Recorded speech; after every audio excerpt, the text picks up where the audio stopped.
I'm getting like a weird ringing on the microphone. I'm not sure how to get rid of that. Alright, we're back.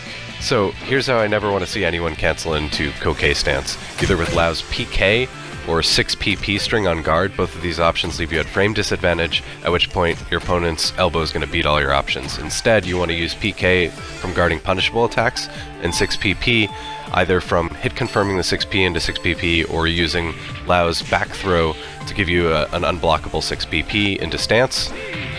Quick note about this, however, Shun specifically can get out of this mix-up with 2P plus K plus G. He'll take the hits, but he doesn't have to deal with the mix-up. You can also get into stance with 4P plus K, P, and while rising 3PP, which are a mid and a high respectively. You can also use 3-3PP, which is a little bit slower, but it does carry some ground, so it's kind of nice on wake up. And another one I want to mention is K plus G on side turned only gives you frame advantage.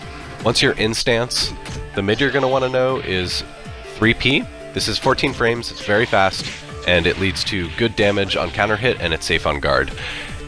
You also have access to a two-handed mid, P plus K. What's great about this one is that on side turned it's +2 on guard, and it gives you a crumple state either on crouch guard or on counter hit. So that's cool. Also, against Aoi, one thing that's nice about this move is that her yin-yang stance beats a lot of your options, but because this one is two-handed, it will destroy that stance. You also get a full circular high, which is 16 frames, which is pretty fast, honestly, for a full circular high. It does have a built-in mid or low mix-up. That mix-up's okay. It's not as good as a circular.